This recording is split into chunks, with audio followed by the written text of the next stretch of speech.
रोज एक नई कहानी देखने के लिए चैनल को सब्सक्राइब करें और बेल आइकन दबाना ना भूलें। अंजू और मंजू दोनों सगी बहनें थी और दोनों की शादी शर्मा परिवार के 2 बेटों से हुई थी।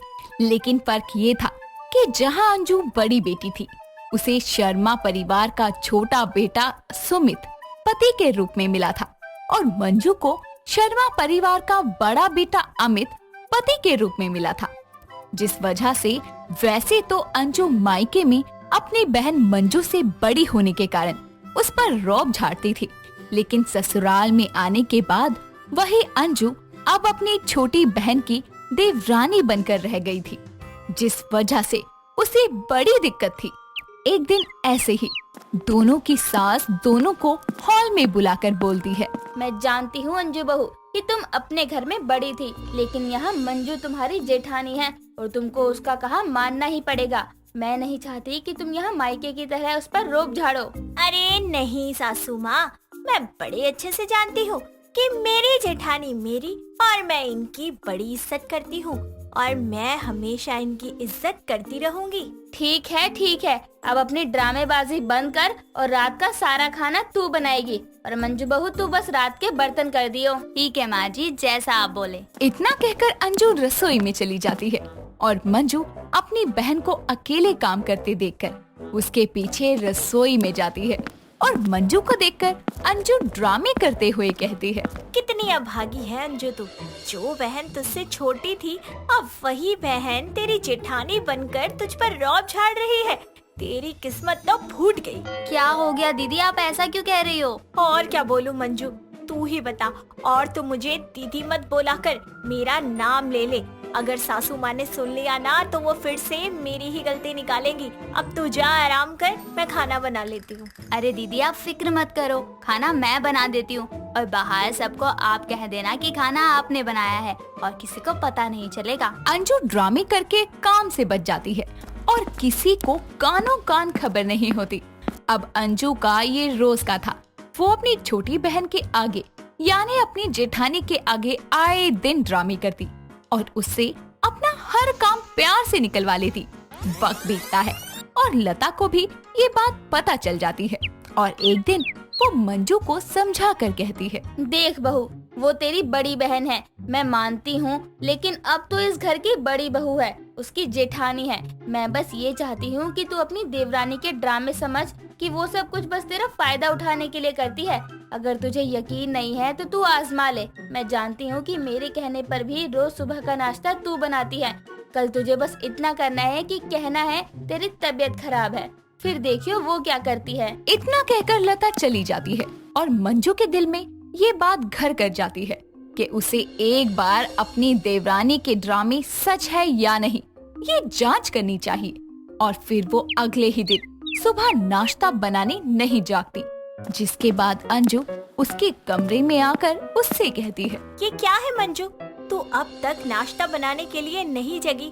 तुझे पता है ना, रोज नाश्ता तू बनाती है और सर्व मैं करती हूँ ताकि सबको लगे कि मैंने बनाया है। अब तू नहीं बनाएगी तो सासू माँ मुझे सुनाएगी।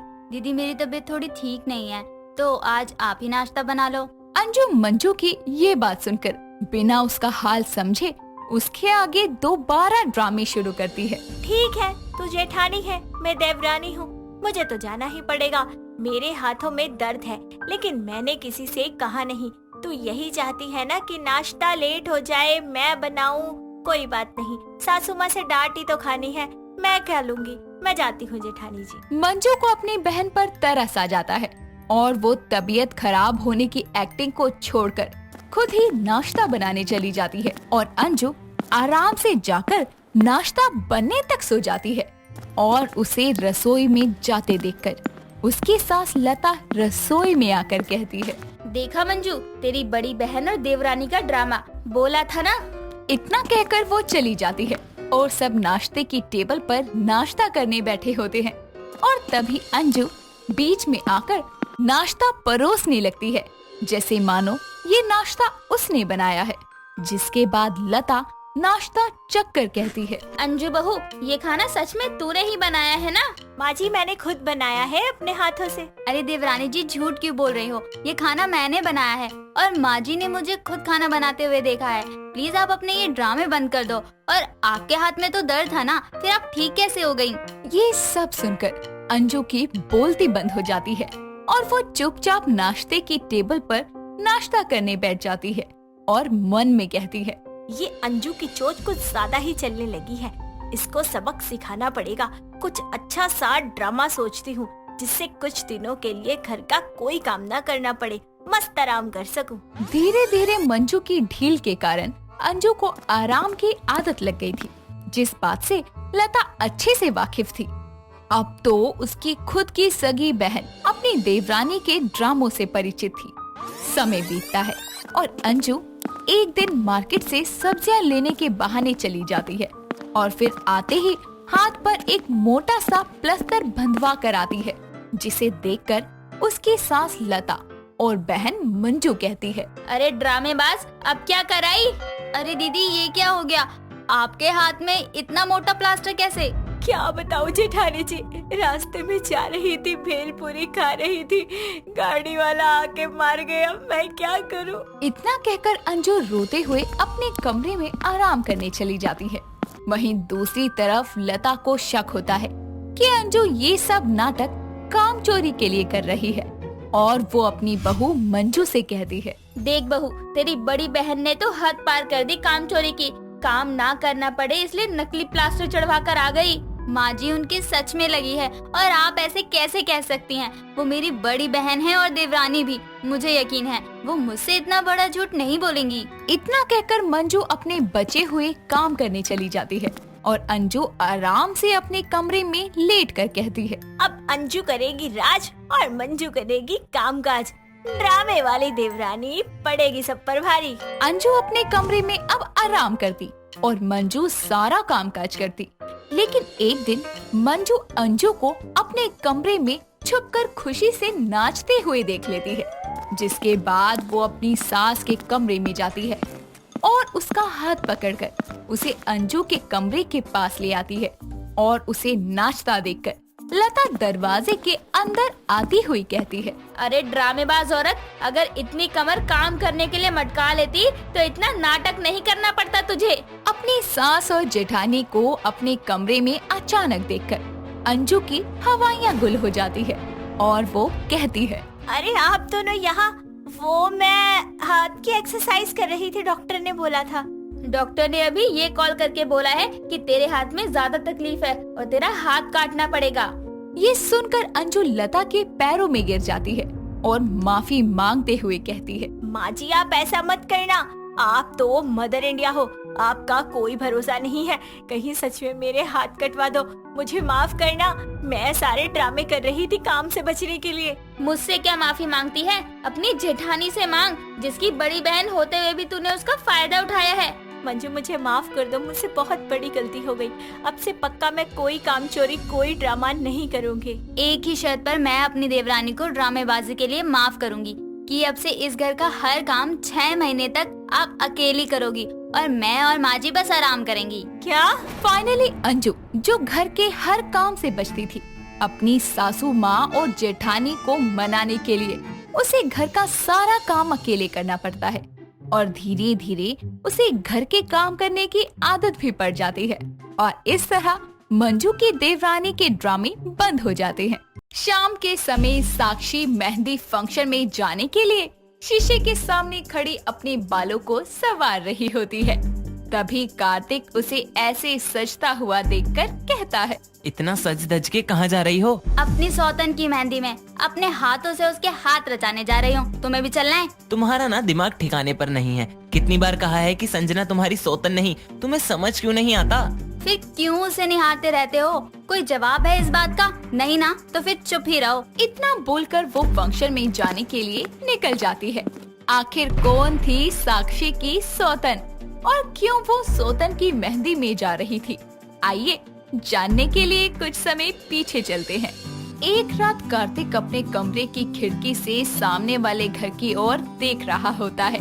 तभी उसकी पत्नी साक्षी वहाँ आती है और उसे यूं खिड़की से झांकता हुआ देखकर बोलती है। खाना अच्छे से नहीं ठूसा, जो हवा खाने की नौबत आ गई। रात हो गई है, खिड़की बंद करो, हवा के साथ धूल मिट्टी भी आ रही है। हाँ हाँ कर रहा हूँ। कार्तिक जैसे ही खिड़की बंद करने जा रहा होता है, तभी सामने वाले घर की लाइट्स ऑन होती है और खिड़की पर सुंदर सी लड़की संजना आकर खड़ी होती है। उसे देखकर कार्तिक की आंखें चमक जाती है और वो मुस्कुराकर उसे देखने लगता है। तभी साक्षी कहती है, लगता है खिड़की तुड़वाकर दीवार चुनवानी पड़ेगी। वो हवा तेज चल रही है ना, तो बार बार खिड़की खुल रही है।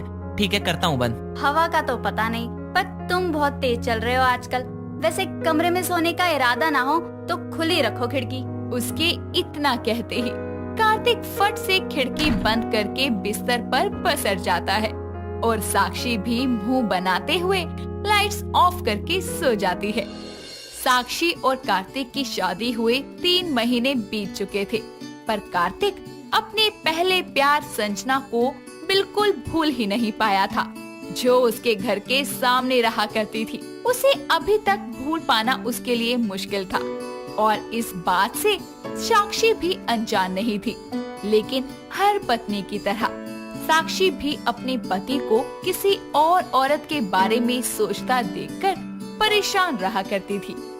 एक सुबह हॉल में बैठकर सभी चाय पी रहे होते हैं, तभी संजना अपनी माँ के साथ हाथ में शादी का कार्ड लिए वहाँ आती है। संजना, तुम वहाँ क्यों खड़ी हो? अंदर आओ ना। ये यहाँ कैसे क्यों टपक पड़ी? हाँ हाँ संजना आओ, एक काम करो, आंटी को दरवाजे पर ही छोड़कर आ जाओ। अरे पड़ोसी आए हैं घर में, क्या बात है? चंदा, आज सुबह सुबह घर कैसे आना हुआ? कावेरी बहन, संजना की शादी तय हो गई है, तो बस उसी का कार्ड देने चली आई। ला संजना, कार्ड तो दे। अरे वाह आंटी, सुबह सुबह इतनी अच्छी खबर सुनाकर आपने तो मेरा दिन ही बना दिया। शादी मुबारक हो संजना।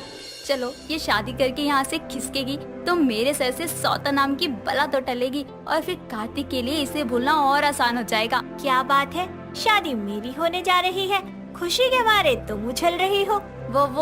वो तुम्हारी शादी का सुनकर मुझे अपने दिन याद आ गए, जब मेरी शादी कार्तिक से होने वाली थी। वैसे शादी का कार्ड तो दिखाओ। इतना कहकर साक्षी कार्ड लेने के लिए अपना हाथ बढ़ाती है, लेकिन संजना कार्ड उसे ना देकर कार्तिक के हाथ में थमा देती है। दोनों का हाथ एक दूसरे से टच हो जाता है और एक दूसरे की आंखों में दोनों देखने लगते हैं। तभी साक्षी मन में कहती है, देखो तो जरा दोनों को कैसे टुकुर टुकुर ताक रहे हैं एक दूसरे को।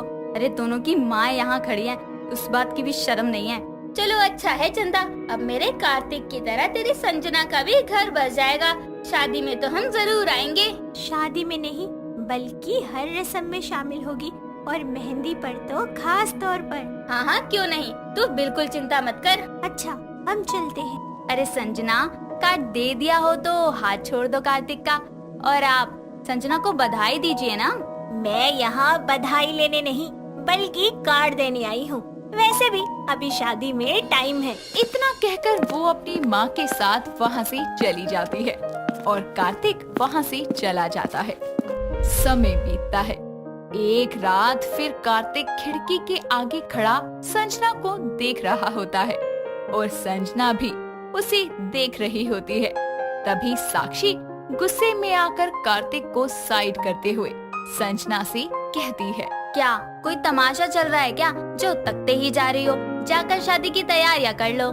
मेरी आंखें, मैं जहाँ मर्जी देखूं, जिसे मर्जी देखो, तुम्हें क्या मिर्ची लग रही है? अच्छा ठीक है, अब तकती रह। इतना कहकर वो जोर से खिड़की बंद कर देती है और कार्तिक को घूरते हुए कहती है, तुम्हारा दिल ना तुम्हारे दिमाग पर भारी होता जा रहा है, तुम फिर उसे देख रहे हो। अरे 4 दिन की मेहमान है वो, 4 दिन की भी क्या, आज हल्दी हो गई, कल मेहंदी है, परसों शादी, फिर निकल लेगी वो। अरे अब तो अपने दिल से उसे निकाल दो। क्यों वो करने को कह रही हो जो मैं नहीं करना चाहता? तुम अपना ये फालतू गुस्सा कहीं और जाकर दिखाओ। फालतू गुस्सा? तुम्हें मेरा गुस्सा फालतू लगता है? अरे जिसका पति उसकी सौतन को ऐसे कमरे की खिड़की से निहारता हो, उस पत्नी का गुस्सा तुम्हें फालतू लगता है? कोई नहीं, निहारो, खिड़की खोलकर एक बार और ताड़ लो। 2 दिन बाद किसे ताड़ोगे मैं भी देखती हूँ। इतना कहकर वो गुस्से में पैर पटकती हुई वहाँ से चली जाती है और अगले दिन सुबह के 8 बजे के करीब संजना की माँ चंदा परेशान होकर कावेरी से मिलने आती है और कहती है, कावेरी, एक मदद चाहिए तुमसे। हाँ हाँ चंदा, बोल क्या बात है। वो रात को मेहंदी वाली का फोन आया था, उसे कहीं जाना पड़ रहा है जरूरी काम से। वो संजना की मेहंदी नहीं लगा पाएगी। इतनी जल्दी में मैं दूसरी मेहंदी वाली कहाँ से लाऊंगी, इसलिए तू किसी मेहंदी वाली को जानती है तो बता।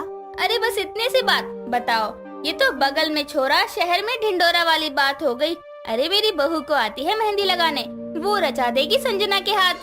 पर क्यों? नाना, मुझे तो मेहंदी लगाने भी नहीं आती। क्यों झूठ बोल रही है? शादी से पहले तेरी माँ ने तेरे सारे हुनर का बखान किया था मेरे सामने। चंदा तू चिंता मत कर, संजना के हाथ यही रचाएगी। हे भगवान, क्या जबरदस्ती है। साक्षी अपनी सास के साथ संजना के घर पहुंचती है और उसका पूरा घर सजा हुआ था और संजना भी तैयार होकर बैठी होती है। तभी चंदा कहती है, अरे आ गए तुम लोग, चलो अब मेहंदी की रस्म शुरू करते हैं। आजा कावेरी की बहू, संजना को मेहंदी लगाना शुरू कर। हाँ बहू, और सुन, बिल्कुल अच्छे से हाथ रचाइयो संजना के।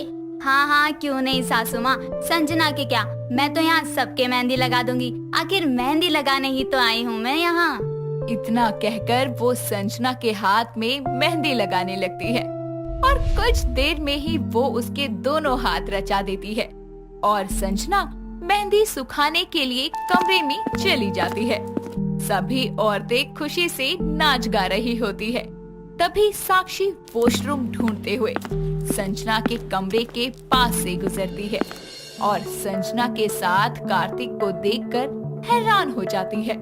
तभी संजना कहती है, भले ही तुम्हारी शादी हो चुकी है, लेकिन मैं आज भी तुमसे बहुत प्यार करती हूँ कार्तिक। अभी भी देर नहीं हुई है, इससे पहले कि मेरी शादी हो जाए तुम मुझे यहाँ से कहीं दूर ले चलो। कार्तिक इससे मिलने यहाँ तक आ गए, मेरे बारे में एक बार भी नहीं सोचा। मैं ही पागल थी जो अब तक ये सब बर्दाश्त करती रही। बिल्कुल नहीं, तुम मेरा पहला प्यार हो, जिसकी वजह से मैंने साक्षी का बहुत दिल दुखाया, लेकिन इससे आगे बढ़कर मैं उसे और दुखी नहीं कर सकता। मैं तुमसे यहाँ बस आखिरी बार मिलने आया था, बस कोशिश करना मुझे भूलने की। इतना कहकर वो कमरे से बाहर निकलता है तो देखता है कि वहाँ आंखों में आंसू लिए साक्षी खड़ी है, जो एकदम से उसके गले लग जाती है। दोस्तों, अगर आपको ये कहानी पसंद आई तो इसे लाइक करें, शेयर करें और कमेंट करके बताएं कि कहानी में आपको सबसे अच्छा क्या लगा।